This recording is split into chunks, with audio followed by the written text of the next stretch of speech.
నమస్తే. ఇప్పుడు మీరు చూడబోతున్న వీడియో ఖచ్చితంగా మీకు ఉపయోగపడుతుంది, నచ్చుతుంది కూడా. మరి మీకు నచ్చిన విషయం నాకు తెలియాలి అంటే ఈ వీడియోని మీరు లైక్ చేయాలి, షేర్ చేయాలి, అలాగే మన ఛానల్ని సబ్స్క్రైబ్ చేయాలి. మీ సపోర్ట్ని నాకు అందిస్తారు కదా. ఓకే, ఇప్పుడు వీడియోని స్టార్ట్ చేద్దాం. నమస్తే, వెల్కమ్ టు అవర్ ఛానల్. నేను పద్మిని. ప్రస్తుతంతో పాటు ప్రముఖ ఆధ్యాత్మికవేత్త, ఆస్ట్రాలజర్, రేకి హీలర్ అన్నపూర్ణ గారు మనతో పాటు ఉన్నారు. మాట్లాడదాం. అన్నపూర్ణ గారు నమస్తే అండి. నమస్తే. అన్నపూర్ణ గారు, మన లైఫ్ స్టైల్ బోల్డ్ అంతా చేంజ్ వచ్చేసింది లైఫ్ స్టైల్లో ప్రతి ఒక్కరికి కూడా. ఇష్టం వచ్చినప్పుడు లేవటం, ఇష్టం వచ్చినప్పుడు పడుకోవటం, ఎప్పుడు పడితే అప్పుడు తినడం, మిడ్ నైట్ తినటం అనేది ఒక పెద్ద ఫ్యాషన్ ఇప్పుడు. అక్కడికి వెళ్ళి తినటం అంటే నైట్స్ ఓపెన్ ఉంటున్నాయంట. సరే, ఒకసారి రెండు సార్లు మేబీ ఓకే, కానీ రెగ్యులర్గా అదే పద్ధతిని అనుసరించడం అనేది మనం చూస్తూ ఉన్నాం. దీనివల్ల రకరకాల సమస్యలు ప్రధానంగా వచ్చేది, ఒకవేళ టైంకి కన్నా తినకపోతే వచ్చేది డెఫినెట్గా గ్యాస్ట్రిక్ ఇష్యూస్ అనేది వస్తాయి. ఇంకా గ్యాస్ట్రిక్ ఎప్పుడు మొదలైందో సర్వ రోగాలు మనకి వచ్చే ఛాన్సెస్ ఖచ్చితంగా ఉంటాయి కదా. ఈ ఇరిటేటింగ్ బౌల్ సిండ్రోమ్ అనేది కూడా చాలా ఇబ్బంది పెడుతున్నటువంటి పరిస్థితి అయితే కనపడుతుంది చాలా మందిలో. ఎలాగండి ఈ గ్యాస్ట్రిక్ సమస్య నుంచి బయటపడాలి, ఏం చేసుకోవాల్సి ఉంటుంది? వీటికి కూడా ఏమైనా స్విచ్ వర్డ్స్ కానీ ఏమైనా చెప్తారా ఈరోజు? తప్పకుండా అండి.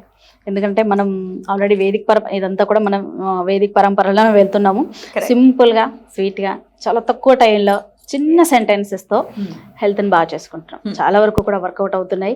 ఎందుకంటే అవి నేను చేసి టెస్టెడ్ అండ్ ట్రైడ్ అని ఎందుకు చెప్తానంటే, ఆల్రెడీ నా విషయంలో పర్ఫెక్ట్గా ఇదో వర్క్ అయ్యాయి కాబట్టి, నేను ఇచ్చిన వాళ్ళు కూడా వర్క్ అయ్యాయి కాబట్టి మనం ఇంత ఇదిగా చెప్పడం జరుగుతుంది. మనం మీరు అన్నట్టు టైం ప్రాబ్లం కావచ్చు, లేకపోతే కొందరు ఏమో తర్వాత తిందాం అనడం, టైం తప్పడం, కొందరికి ఏంటంటే ఆఫీస్లో లేట్ వల్ల, స్ట్రెస్ వల్ల తినలేకపోతారు. స్ట్రెస్ వల్ల కూడా గ్యాస్ట్రిక్ వస్తుంది మనకి. సో ఏంటంటే ఈ ముఖ్యంగా మాలాంటి వాళ్ళకి, ఈ లెక్చరర్స్కి, టీచర్స్కి ఏంటంటే చాక్తో రాస్తూ ఉంటాము. డస్ట్ వల్ల కూడా మా గ్యాస్ట్రిక్ అనేటువంటిది ఫామ్ అవుతుంది. డస్ట్ వల్ల వస్తుంది.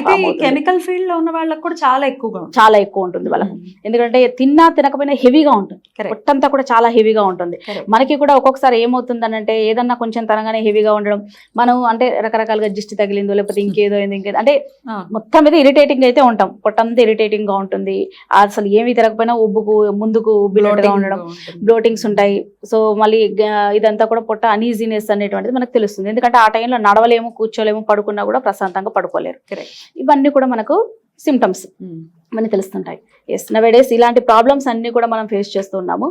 సో దీనికి ఉన్నటువంటిది మెయిన్ ఇంపార్టెంట్ కారణం అంటే, ఏ కారణమైనా కూడా కావచ్చు, ఏదైనా కారణం తీసుకోవచ్చు, కానీ సమస్యకి పరిష్కారం ఒక్కటే, చిన్న వర్డ్.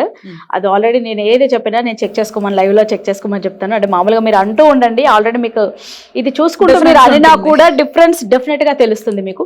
ఏంటి ఆ వర్డ్? ఎస్, మనము ప్రతి ఒక్క స్విచ్, ఒక్క వేదిక వర్డ్కి, ఒక వేదిక పరంపరలో ఉన్నప్పుడు ప్రతి ఒక్క దేవుని అంటే ఒక్కొక్క దానికి ఒక్కొక్క గాడ్ని మనం ఇన్వోక్ చేసుకుంటున్నాం. ఎలా మరి దీనికి సంబంధించి ఏ గాడ్ మనం చూసినట్టయితే, మనకు వాస్తుపరంగా కూడా చూసినట్టయితే, మనకు ఎక్కువ గాలి ఎక్కడి నుంచి వస్తుంది, ఎక్కువ ఫ్రెష్ గాలి ఎక్కడి నుంచి వస్తుంది అంటే వాయువ్యం నుంచి వస్తుంది. వాయువ్యం నుంచి గాలి ఎక్కువగా వస్తుంది. వాయువ్యం నుంచి వచ్చినటువంటి గాలి పీల్చుకుంటేనే మనం చాలా ఆహ్లాదకరంగా, ఆనందంగా, ఆరోగ్యంగా ఉంటామంట. అక్కడి నుంచి ఎక్కువ వస్తుంది మనకు. అదే విధంగా మరి వాయువు అని చెప్పాం మనం. దీనికి కారణం ఎవరు? గ్యాస్ట్రిక్ అంటే ఇట్స్ నథింగ్ బట్ వాయువు. ఆయుర్వేదంలో చెప్పిన స్వచ్ఛమైన భాషలో చెప్పాలంటే మనం వాయువు. ఈ వాయువుని ఎలా బయటికి పంపాలి అంటే, దీనికి సంబంధించి వాయువులోనే మనకు దాని ఆన్సర్ ఉంది. ఏంటి ఆన్సర్ అంటే వాయుదేవుడు. వాయుదేవుడికి సంబంధించినటువంటి మనకి ఒక చిన్న వర్డ్ని మనకు ఇన్వోక్ చేసుకుంటే, ఇన్వోక్ అంటే రాయక్కర్లేదు, దీన్ని ఏం అక్కర్లేదు. ఎప్పుడైతే మనకు అనీజీగా ఉందో పొట్ట, నిజంగా ఉన్నప్పుడు వెంటనే వాయో అంటే ఇన్ని టైమ్స్ లెక్కలేదు, టైం చూసుకోవాలా, వేల మీద లెక్క అవసరం లేదు. మనకి ఎప్పుడైతే మనకు పొట్ట అనీజీగా ఉందో మనకు తెలుస్తుంది. వాయో లేదు, నేను తిన్నాను ఇప్పుడు ఏదో ఒకటి, బిర్యానీ, ఉట్టు ఫుడ్ ఏదో ఒకటి తిన్నాను, తినగానే నాకు వెంటనే డైజెషన్ అయిపోవాలి అనుకున్నప్పుడు వెంటనే తినగానే వాయో ఇలా అనుకుంటూ వాయో వాయో అనుకుంటూ చాంట్ చేస్తూ ఉండండి. జస్ట్ విత్ ఇన్ 10 minutes మీకు కంప్లీట్ రిలాక్సేషన్ వస్తుంది. అమేజింగ్. అయితే అలా కంప్లీట్ గా, ఎందుకంటే మనకు ఆల్రెడీ అనుకుంటూ ఉంటుంటేనే పొట్ట మీకు మీరు చెక్ చేసుకోవచ్చు. అనుకుంటే ఉంటే లోపల సెన్సేషన్ స్టార్ట్ అవుతుంది పొట్టలో. వాయో అంటే పొట్ట లోపలికి వెళ్ళినట్టు, ముందుకు వచ్చినట్టు, మనకి బయటికి ముందుకు వచ్చినట్టు సెన్సేషన్ అనేటువంటిది స్టార్ట్ అవుతుంది. డైలీ ఒక 10 minutes మీకు ఉబ్బరంగా ఉండండి, లేకపోతే 10 to 15 minutes అలా చేసుకున్నారనుకో ఈజీగా డైజెషన్ అయిపోతుంది. అయితే అజీర్తి అవ్వచ్చు. ఇప్పుడు ఈ డైజెషన్ కి సంబంధించిన ప్రాబ్లమ్స్ అనేక రకాలండి, రకరకాల యాంగిల్స్ లో ఆ ఇబ్బంది అనేది వస్తుంది. వస్తుంటుంది. అదే నేను అన్నట్టుగా అజీర్తి అవ్వచ్చు, పుల్ల తేనుపులు రావచ్చు, అవును. బ్లోటింగ్ అవ్వచ్చు, సిండ్రోమ్, బౌల్కి సంబంధించి మోషన్కి సంబంధించి ఇబ్బంది అవ్వచ్చు, ఇట్లా రకరకాల సమస్యలు అవ్వచ్చు. వీటన్నిటికీ వాయువు చెక్ పెడుతుంది అనుకోవచ్చా?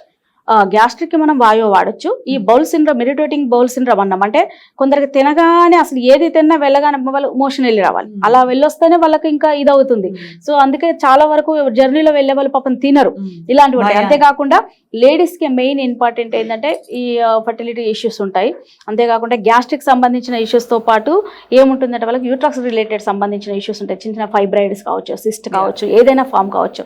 సిస్ట్ తగ్గాలన్నా, ఫైబ్రాయిడ్ తగ్గాలన్నా కూడా, సో మనకు రూట్ చక్ర క్లియర్ గా ఉండాలన్నా కూడా, సోలార్ ఫ్లెక్సీ అంటే ఇక్కడ ఈ ఫ్లెక్సీ అంతా కూడా క్లియర్ అవ్వాలన్నా కూడా మనకు ఒక మదర్ ఎర్త్ ని మనము ఇన్వోక్ చేసుకోవాలి. మదర్ ఎర్త్ అంటే భూమాత, భూదేవి ఎక్కడ ఉంటుంది, మనకు రూట్ చక్రాన్ని భూదేవితో మనం సూచిస్తూ ఉంటాం. ఎస్, ఇక్కడ మదర్ ఎర్త్ కి సంబంధించి ఒక వర్డ్ ఉంటుంది, క్షమ్. KSHAM, క్షమ్. క్షమ్ క్షమ్ క్షమ్ క్షమ్ క్షమ్ అనుకుంటూ ఉండండి డైలీ. ఎవరైతే యూటరేటరీ ప్రాబ్లమ్స్ లేదా urinary problems, urine track problems, కొందరికి అసలు ఎందుకు వస్తుందో తెలీదు పాపం, యూరిన్ వేడి ఇవన్నీ కూడా చెప్తా ఉంటారనమాట. యూరిన్లో మంట ఇవన్నీ కూడా వస్తూ ఉంటాయి. అది ఉన్న వాళ్ళందరూ కూడా ఈ క్షమ్ క్షమ్ క్షమ్ క్షమ్ అని చెప్పి అనుకోవచ్చు. ఎన్నాళ్ళ పాటు చేయమంటారంట? సమస్య తగ్గే వరకు, సమస్య తగ్గే వరకు కూడా క్షమ్ క్షమ్ క్షమ్ అనుకోండి. చిన్న చిన్న ఫైబ్రాయిడ్స్ ఉన్నాయి, మాకు చిన్న చిన్న సిస్ట్ ఉంది అంటే కూడా మనకు ఇది తగ్గుతుంది. సిస్ట్కి ఏంటంటే ఒక చిన్న సింబల్ ఉంటుంది మనకు, ఎందుకంటే అది ఒక రెడ్ కలర్ పెన్. ఎందుకంటే మనం మదర్ ఎర్త్ ని రెడ్ కలర్ తో సూచిస్తాం, ఎందుకంటే రూట్ చక్ర మనకు రెడ్ కలర్ సూచిస్తాం కాబట్టి. ఇలా ఈ వి ఆకారంలో ఉల్టా వి, మనం యాక్చువల్ గా ఇలా వి రాస్తాం కదా, ఇలా వి, ఒక వి సింబల్ ని చేతి మీద, మామూలు వి, ఇలా ఈ సింబల్ ని హ్యాండ్ మీద వేసుకోవచ్చు. ఇక్కడ లేకపోతే ఇక్కడ రిస్ట్ మీద బెస్ట్, ఇక్కడ ఈ రిస్ట్ దగ్గర బెస్ట్. వి అనేటువంటి సింబల్ ని ఇలా, ఈ వి అనేటువంటి సింబల్ ని కనుక వేసుకుంటూ క్షమ్ క్షమ్ క్షమ్ క్షమ్ అని చాంట్ చేస్తూ ఉండండి. తప్పకుండా మీకు సిస్ట్ కానీ ఫైబ్రాయిడ్స్ కానీ, ఇంతకుముందు సిస్ట్ ఉండిపోయి మళ్ళీ వచ్చిందన్నా కూడా మీకు ఇవన్నీ కూడా క్లియర్ అవుతాయి. గైనిక్ సమస్యలు మెయిన్ ఇవన్నీ ఇబ్బంది పెట్టకుండా ఉంటాయి, హీట్ ప్రొడ్యూస్ అవ్వకుండా ఉంటుంది. రైట్ అండి. అయితే చిన్నపిల్లలు కూడా, మరీ పసిపిల్లలు కూడా ఖచ్చితంగా గ్యాస్తో ఇబ్బంది పడుతూ ఉంటారండి. పాలు తాగుతుంటారు, మరి ఆబ్వియస్గా గాలి లోపలికి వెళ్ళిపోతుంది కాబట్టి వాళ్ళకి గ్యాస్ట్రిక్ సమస్య రాకుండా రకరకాల సిరప్స్ అవి వాడుతూ ఉంటారు, ఏడుస్తూ ఉంటారు ఆల్ ఆఫ్ అ సడన్. అప్పుడు వాళ్ళ కోసం తల్లులు వాయువు అనుకోవచ్చు. వాళ్ళకు మామూలుగా మనం చిన్నగా ఏం చేస్తామంటే, ఎక్కువ హార్మ్ఫుల్ కాంది ఏంటంటే జీలకర్ర కొంచెం వేయించి పొడి చేసి అది జీలకర్ర వాటర్ మరిగించి కొంచెం అలా ఒక 2 స్పూన్లు అలా 6 నెలల పిల్లలకైతే అసలు పట్టించలేము, అది కూడా పట్టియలేము. అప్పుడు వాళ్ళ పొట్ట దగ్గర అంటే మనకు ఎప్పుడైతే వాళ్ళ పొట్ట టైట్నెస్ తెలుస్తుంది, తెలిసినప్పుడు మనం చేతితో మనం వాళ్ళని రుద్దుతూ వాయు అంటే 10 minutes 10 to 20 minutes మధ్యలో మొత్తం క్లియర్ అవుతుంది. సో తప్పకుండా ఈ వాయో క్షమ్ కలిపి చేసుకోండి. గ్యాస్ట్రిక్, ఇరిటేటివ్ బౌల్ సిండ్రోమ్ కావచ్చు, మోషన్ ప్రాబ్లం కావచ్చు, ఇవన్నీ కూడా మనకు క్లియర్ అవుతాయి. బ్యూటిఫుల్ అండి, ఇది ఖచ్చితంగా అత్యవసరం. అలాగే లైఫ్ స్టైల్లో కూడా చేంజెస్ తెచ్చుకోవాలి. ఎప్పుడు పడితే అప్పుడు మిడ్ నైట్స్ తినడం అనే అలవాటును కూడా మార్చుకోవాలి. అది డెఫినెట్ గా, ఎందుకంటే అది ఎప్పటికైనా డేంజర్, ఎప్పటికైనా డేంజర్ అది. ఎందుకంటే మనిషి అనేటువంటిది ఏ రకమైనటువంటి ఆహారం తీసుకున్నా ఒక టైం, ఒక పద్ధతి అనేటువంటిది, టైం దాటిందంటే కంపల్సరీ అది అన్హెల్దీ కంపల్సరీ ఇది అవుతుంది. బట్ నైట్ షిఫ్ట్స్ పనిచేసే వాళ్ళ సంగతి అంటే అది డిఫరెంట్, దాన్ని కూడా అవాయిడ్ చేసే ప్రయత్నం చేయాలి. నైట్ షిఫ్ట్స్ కూడా పనిచేస్తాం. అప్పుడు ఏంటంటే మనం సాత్విక ఆహారం అంటాము, అప్పుడు ఏంటంటే దాన్ని ఇష్టపడాలి, ఆ టైప్ ఆఫ్ వేలో వెళ్ళాలి. క్యారెట్స్ అట్లాంటి వాటికి వెళ్ళాలి. ఎందుకంటే మళ్ళీ కీరా తినకూడదు, ఎందుకంటే కీరా 6 దాటిందంటే కీరా తినకూడదు అని ఒక రూల్ ఉంటుంది, అది డైజెషన్ అవ్వదని.